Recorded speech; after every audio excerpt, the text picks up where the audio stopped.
Quran surah Al-Ahqaf ayat 9 itu yang kumaksud itu, dan surat Maryam ayat 70 sampai 71. Cucu 01 thank you dengan komentarnya. Ada beberapa kali dirimu meminta supaya kita membahas soal ayat ini ya kan, cuman kau selalu salah dalam menulis Quran surahnya, gak ada surah itu, ku bilang ya kan. Kau perbaiki beberapa kali dan finally hari ini kau perbaiki, masih salah cinta. Al-Ahqaf pakai F ya, tapi nggak apa-apa, namanya belajar ya kan, sama-sama belajar. Nah, kita ini orang yang masih mau belajar berarti masih ingin pintar. Ini nggak mau belajar tapi sok pintar, bahaya ya kan. Bahaya. Jadi seperti selalu ku bilang, kalau kita ingin tahu informasi yang jelas dari suatu kitab, janganlah kita pernah membaca cuma satu ayat aja, bisa salah paham ya kan. Kita baca ayat sebelumnya, ayat sesudahnya. Kalau di ayat pertama kita baca sampai ke bawah, masuk ya kan. Kita mulai lah ya. Ini tentang ayat 9 ini, kita screenshot lah supaya bisa kita baca sama-sama.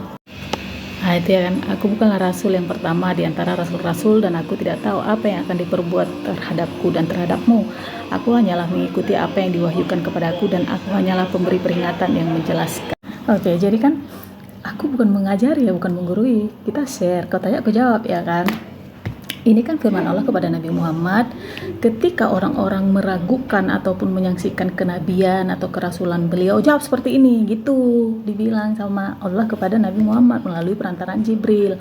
Aku ini bukan rasul yang pertama, woi, sudah banyak rasul-rasul sebelum aku, gitulah ya kan, dengan bahasa aku ini kujelaskan ya kan. Dan rasul-rasul sebelum beliau pun tidak semua orang menerimanya ya kan, dan Allah menyuruhnya supaya jujur dan apa adanya. Aku tidak tahu apa yang akan diperbuatnya kepada diriku dan dirimu teman-teman, karena para nabi itu juga manusia, tidak ada satu orang pun yang tahu rancangan pemikiran Allah, hanya satu-satunya Allah yang tahu apa yang akan terjadi hari esok gitu ya kan.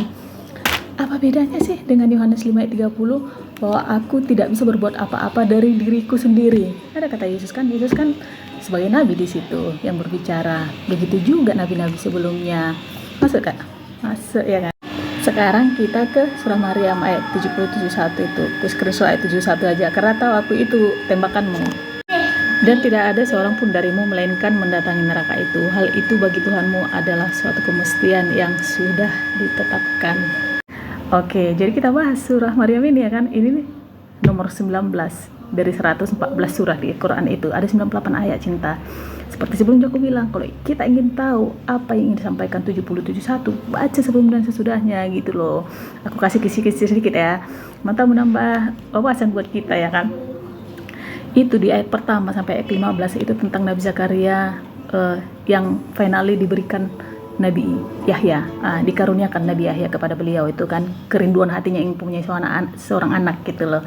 Kemudian ayat selanjutnya ayat 16 sampai sekian itu Jibril mendatangi Maryam dan diberikanlah nanti kepadanya seorang anak tanpa hubungan biologis, dinamakan Nabi Isa kan gitu.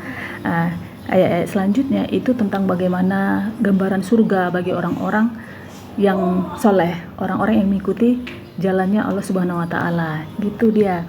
Kemudian ayat selanjutnya ada lagi tentang Nabi Musa, Nabi Ibrahim, Nabi Ismail, Nabi Idris, gitu. Nah, di ayat 66 sampai 95 itu tentang orang-orang kafir. So, 70-71 itu direntang 66 sampai 95 kan cinta. Jadi orang yang tidak luput dari mendatangi neraka ini adalah orang-orang kafir. Siapa itu orang-orang kafir? Orang-orang yang menutup diri dari jalannya Allah Subhanahu wa Ta'ala, orang yang tidak mempercayainya, orang yang tidak mau mengikuti perintahnya dan tidak mau menjauhi larangannya. Itu dia orang kafir cinta. Jangan salah sangka. Kalian pikir banyak kali kuliah di PT-PT orang, dikiranya orang Islam ini yang mendatangi neraka itu. Begitu cinta. Jangan salah paham, baca ayat sebelumnya sudah. Orang kafir ya. Oke, masuk. Thank you.